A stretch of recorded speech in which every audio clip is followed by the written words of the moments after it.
Programa Visão Espírita. Apoio. América Chaves Seguros. Seguro é proteger sua vida e seu patrimônio. Livraria Espírita Verdade e Luz. Desde 1959, divulgando o espiritismo em Ribeirão e região. New Face Centro de Beleza. Há 20 anos trazendo o melhor da beleza para você. E Casa do Açougueiro. O que você procura, aqui tem.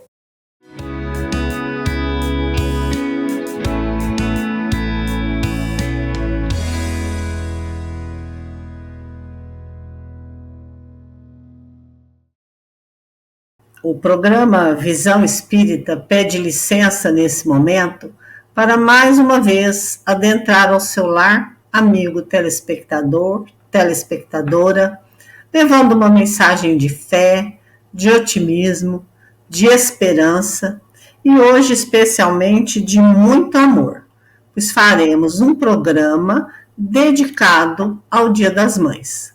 Conversaremos sobre esse tema. Obrigada para você que nos prestigia com sua audiência. Eu sou Maria Amélia de Souza Nunes, sou mãe de 4 filhas, avó de 5 netos e, pasmem, bisavó. E frequento a Casa Espírita Amor e Caridade, na Rua Aurora, em Ribeirão Preto. Eu sou Marlene Gonçalves, mãe de 2 meninos maravilhosos. Eu frequento a Sociedade Espírita Benedito Rosa de Jesus, participo também do Departamento de Estudos da USP de Ribeirão Preto. É uma alegria estar aqui com vocês.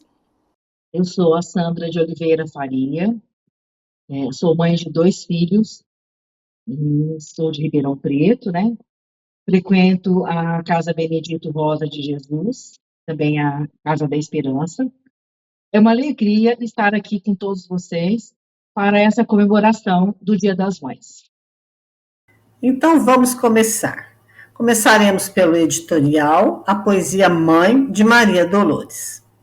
Importante texto para as mães e todos os que criam, educam e cuidam. É pensar nas sementes que estão plantando em seus filhos. Muitas vezes, só verão algumas dessas sementes germinarem depois de muito, muito tempo mesmo. Vamos ouvir a mensagem. Mãe, procurei ansiosamente um símbolo do amor de Deus no mundo, carinho permanente, amor que nada mais pedisse à vida a fim de estar contente, que o dom de ser amor sublimado e profundo. Vi o sol trabalhando sem cansaço, doando-se sem pausa, alto e bendito. O astro imenso, porém, pedia espaço de maneira a brilhar nas teias do infinito. Julguei achar na fonte esse traço perfeito, fitando-lhe a corrente a servir sem parar. Mas a fonte exigia a hospedagem do leito, a fim de prosseguir à procura do mar. Fui à árvore amiga e anotei-lhe a lição. Conquanto a se entregar tanto aos bons quanto aos frutos, precisa defesa e vínculos no chão, ao fornecer sem paga a riqueza dos frutos. Vi a abelha no favo a pedir mel às flores, nuvens para servir solicitando alturas, escolas em função buscando professores, e o lar para ser lar exigindo estruturas. Toda força do bem que ao bem se entregue, em bondade constante e em contínua grandeza, assegura-se, vive, auxilia e prossegue, algo requisitando ao mundo e à natureza. Em ti, unicamente, Mãe querida, encontro o amor que nasce e cresce, em suma, no sacrifício puro, acalentando a vida, sem reclamar da terra coisa alguma. Eis porque, sobre todo o amor que existe, as mães são guias, anjos sirineus, cujo brilho por si só nos protege e persiste, em ser somente amor, no excelso amor de Deus. Estrela, Deus te guarde em teu fulgor celeste. Agradeço-te a luz, o carinho e o perdão. Bendita sejas, Mãe, porque me deste a presença de Deus no coração. Momento evangélico, Jesus no lar. Trazendo a vocês uma belíssima mensagem intitulada A Lição do Essencial, do livro Jesus no Lar, ditado por Neio Lúcio a Francisco Cândido Xavier. Vamos ouvi-la.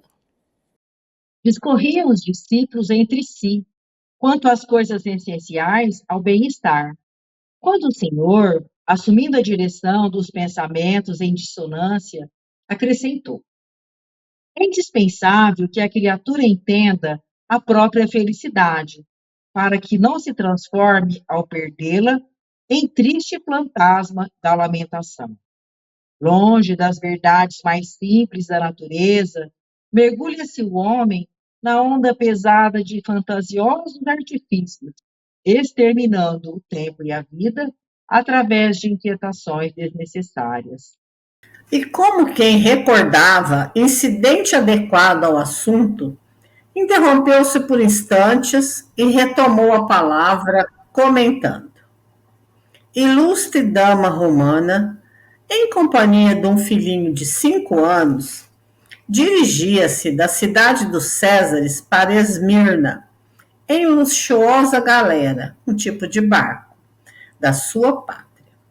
Ao penetrar na embarcação, fizera-se acompanhar de 2 escravos carregados de volumosa bagagem de joias diferentes. Colares e camafeus, braceletes e redes de ouro, adornados com pedrarias, revelavam-lhe a predileção pelos enfeites raros. Todo o pessoal de serviço inclinou-se com respeito ao vê-la passar. Tão elevada era a expressão do tesouro que trazia a bordo. Tão logo se fez o barco ao mar alto, a distinta senhora converteu-se o centro das atenções gerais. Nas festas de cordialidade era o objetivo de todos os interesses pelos adornos brilhantes com que se apresentava. A excursão prosseguia tranquila quando, em certa manhã ensolarada, apareceu um imprevisto. O choque em um traiçoeiro Recife abre extensa brecha na galera e as águas a invadem. Longas horas de luta surgem com a expectativa de refazimento. Entretanto, um abalo mais forte leva o navio à posição irremediável e alguns botes descidos são colocados à disposição dos viajantes para os trabalhos de salvamento possível. A ilustre Patrícia é chamada à pressa. O comandante calcula a chegada a Porto Próximo em 2 dias de viagem arriscada, na hipótese de ventos favoráveis. A jovem matrona abraça o filhinho, esperançosa e aflita. Dentro em pouco, ela atinge o pequeno barco de socorro, sustentando a criança em pequeno pacote em que, se companheiros julgaram, trouxessem as joias mais valiosas. Todavia, apresentando o conteúdo aos poucos irmãos de infortúnio que seguiriam juntos, dela exclamou: meu filho é o que possuo de mais precioso, e aqui tenho o que considero de mais útil.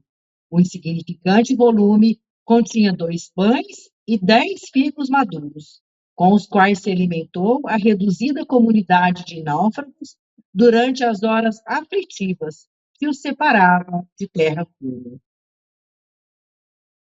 O mestre repousou por alguns segundos e acrescentou: a felicidade real não se fundamenta em riquezas transitórias, porque um dia sempre chega em que o homem é constrangido a separar-se dos bens exteriores mais queridos ao coração.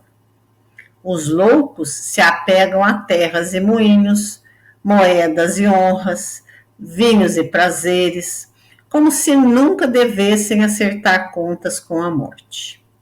O espírito prudente, porém, não desconhece que todos os patrimônios do mundo devem ser usados para o nosso enriquecimento na virtude, e que as bênçãos mais simples da natureza são as bases de nossa tranquilidade essencial.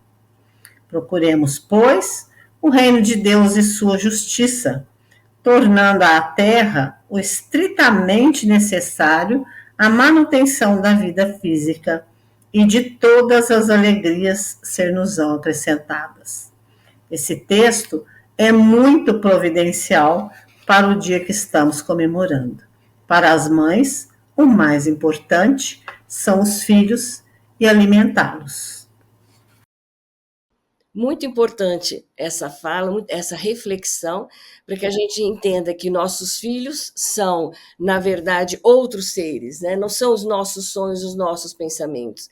Mas como é importante que a gente possa trazer um pouco para eles dessa semente, para que eles tenham estrutura e condições de fazer as melhores escolhas, né? E que muitas vezes não serão como as nossas.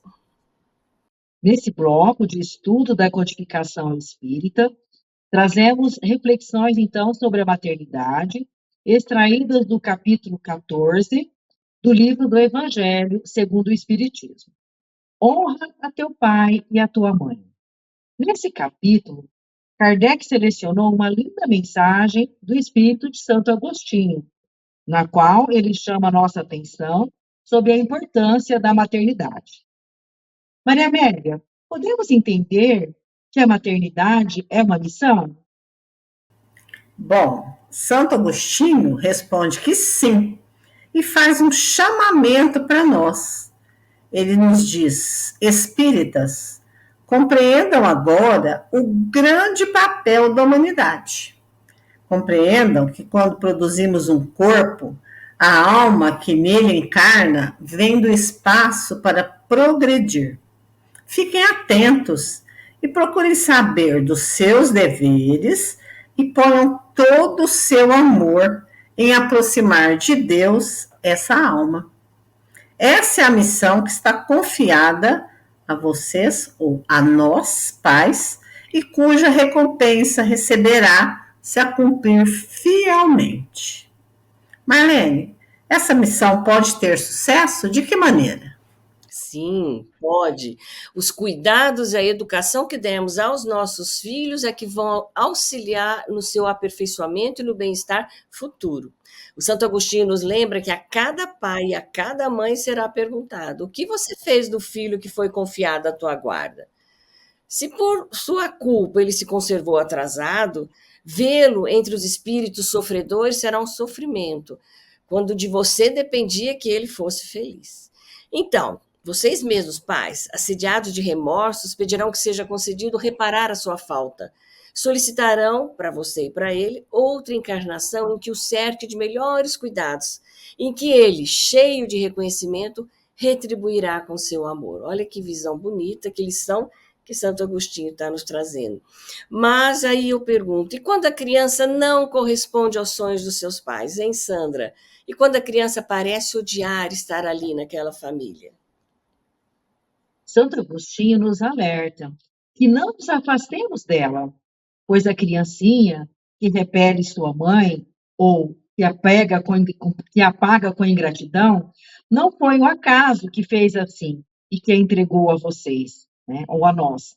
Imperfeita intuição do passado se revela, do qual podemos deduzir que um ou outro já odiou muito, ou foi muito ofendido. E um ou outro veio para perdoar, ou para expiar. Então, o que nós podemos fazer nesse caso, Maria Amélia? Bom, a gente sempre fala, né, que as mães cuidam mais daqueles que dão mais problema, né, mais trabalho. Então, Santo Agostinho fala assim: mães, abracem esse filho que dá desgosto ou aborrecimento e diga para você mesmo, um de nós dois é o culpado. Sejam merecedoras das alegrias divinas que Deus conjugou à maternidade, ensinando aos filhos que eles estão na terra para aperfeiçoar, amar e abençoar. A tarefa não é tão difícil quanto possa parecer. Às vezes é, né? Não exige o saber do mundo. Podem desempenhar essa tarefa tanto um ignorante como um sábio. O Espiritismo pode nos ajudar nessas situações, Marlene? Sim, pode muito.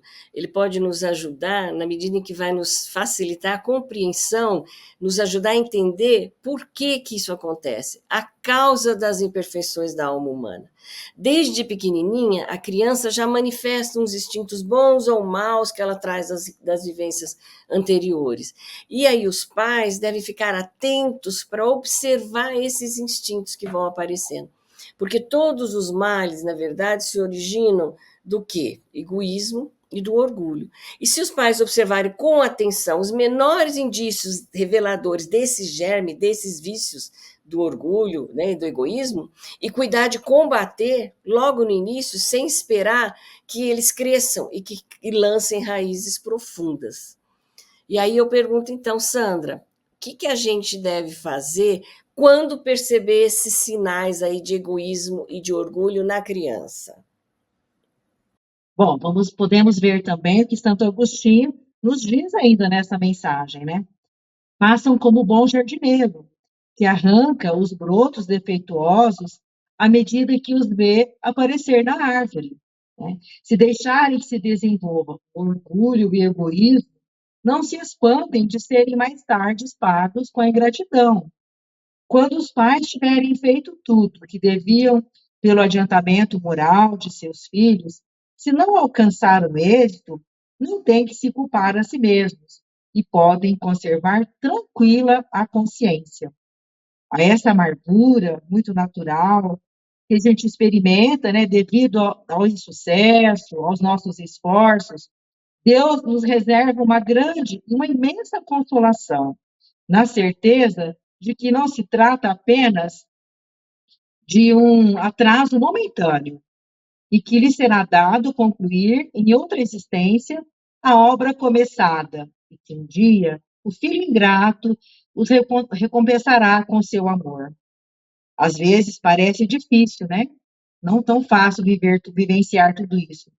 Mas, Maria Amélia, poderemos ter êxito nessa tarefa? Deus permite, né, que só a gente traga provas que nós possamos cumpri-las. Se isso não acontecer, não é que faltou possibilidade, faltou a vontade de cumprir, né, com essas provas. Com efeito, existem quantos, né, que resistem às má tentações, que se divertem com elas, e a esses ficam reservados, esses que não conseguem superar as tentações, ficam o pranto e os gemidos para as próximas existências, se a gente não conseguir superar. Admirai, portanto, apesar de tudo, a bondade de Deus, que nunca fecha a porta ao arrependimento.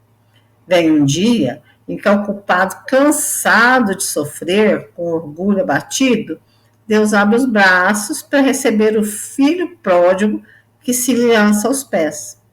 As provas rudes são quase sempre um indício de um fim de sofrimento e de um aperfeiçoamento dos espíritos, quando aceitamos o pensamento, né, voltado para Deus.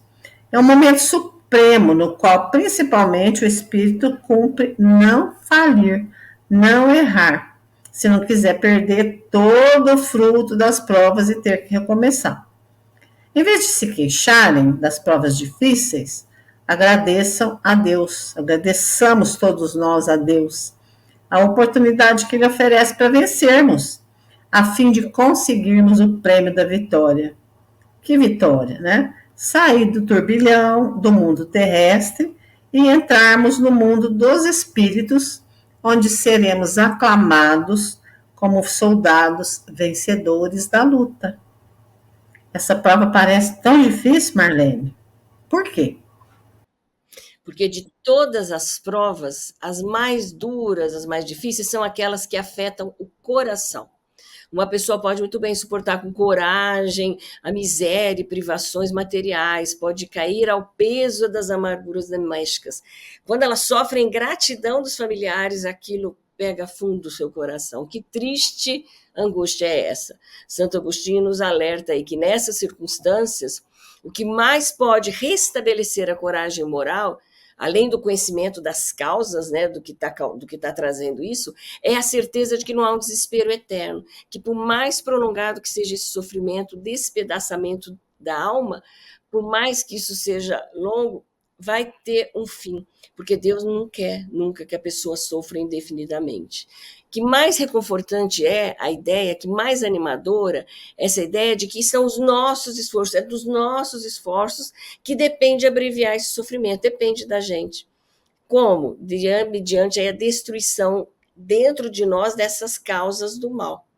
E isso nos faz pensar, ok, como é que nós então vamos, Sandra, destruir essas causas do mal em nós mesmos? Para isso, vamos precisar que a gente se mantenha não só o olhar na Terra, né? Que a gente não veja só uma existência. É necessário que se eleve, olhando no infinito do passado e do futuro. Então, a justiça infinita de Deus se revela aos nossos olhos. E vamos esperar com paciência, porque entenderemos coisas que antes nos pareciam na terra verdadeiras monstruosidades. As feridas que na terra se abrem em nós, passaremos a considerá-las simples arranhões. Com essa visão mais ampla, superando os aspectos meramente materiais, até a visão da família se modifica. Não é mesmo, Maria Amélia? Sim, se a gente pensar, né, por esse ponto de vista, os laços de família se apresentam sob seu aspecto real. Já não são mais apenas os laços frágeis da matéria que ligam os membros da família, e sim os laços duradouros do espírito, que esses se perpetuam e se consolidam conforme vão se depurando, em vez de se quebrarem com os efeitos da reencarnação. Muita gente acha que a reencarnação vai quebrar os laços de família, mas é justamente o contrário, né? Vamos formar famílias de espíritos que se apresentam com os mesmos gostos, identidade de progresso moral, afeição, e aí então, né, isso faz com que as famílias se reúnam. Esses mesmos espíritos, nas suas vidas na Terra, quantas forem, se buscam para se gruparem, assim como no espaço, originando assim famílias unidas e homogêneas. Mas e se esses espíritos, com afinidade, tiverem de se separar em alguma reencarnação? Como é que fica, Marlene? Se nessas peregrinações, né, acontecer deles ficarem temporariamente separados, mais tarde eles vão se encontrar, felizes pelos novos progressos que realizaram, cada um realizando no seu canto, no seu espaço. Mas, como não cumpre para cada um trabalhar apenas por si, para a sua evolução, é importante também pensar e ajudar os outros, porque Deus permite que a gente reencarne, que os espíritos reencarnem para ajudar um ao outro. Aqueles menos adiantados reencarnem entre aqueles que já avançaram, para receber bons conselhos, bons exemplos, para progredir. Esses espíritos se tornam muitas vezes causa de perturbação no meio daqueles outros que já avançaram, mas acabam então eles próprios constituindo como uma prova, uma tarefa para os outros que já evoluíram têm a desempenhar. Então é importante acolher sempre como irmãos todos, auxiliar, porque depois no mundo dos espíritos a família inteira vai estar muito feliz por ter salvado alguns que naufragaram ao longo desse processo todo e poderão a seu turno também salvar outros, né? Bom, essa mensagem de Santo Agostinho foi possível perceber nessas instruções, nessas orientações, a beleza e a responsabilidade da maternidade, né? E também perceber a proteção que temos sempre recebido para desempenhar essa tarefa. Falamos aqui sobre os milhares de casos de mães que adotam, de avós que cuidam dos netos, de tias que se encarregam de sobrinhos que por alguma razão ficaram sem mãe, das mães postiças que em situações diversas acolhem crianças em situação de risco, as dezenas, as centenas. E por que não falar também de pais que ao assumir o cuidar dos filhos se desvelam como se mães fossem. Até porque aprendemos na doutrina espírita que espírito não tem sexo. Se estes homens agora, se estão homens agora, já foram mulheres em outras vidas e são capazes de deixar brotar o amor materno. Feliz dia a todos e todas que se dedicam a cuidar de crianças pelo mundo afora. Trago nas minhas considerações finais a lembrança de que ser mãe não é ser perfeita, mas é ter a chance de cuidar de alguém de alguma maneira. Mesmo dando a vida a alguém, isso já é cuidar do espírito, dar a oportunidade da reencarnação para esse espírito. Podemos dar mais que isso? Ótimo. Se não pudermos, se as pessoas à nossa volta não puderem, não vamos perder tempo julgando ou falando de outros, né? Cada um sabe das condições que tem, dos desafios também. Importante ter a segurança de que Deus olha por todos nós. E cabe a nós, então, buscar fazer o que é possível, o que é melhor, o que nos cabe, como mães, como filhas ou filhos, como também irmãos, nessa grande família universal. Um feliz Dia das Mães. Nas minhas considerações finais, queria dizer que não é raro nós encontrarmos esse sentimento tão nobre por aí, não apenas nas mães de sangue, mas nas pessoas que assumem esse papel, homens ou mulheres. Vamos tentar entender de onde vem essa força desse amor diferenciado, que o amor por excelência, o amor mais nobre e puro, aquele que em nosso estágio de evolução espiritual atual, ainda não alcançamos, mas tem origem no instinto, como nos diz o Evangelho.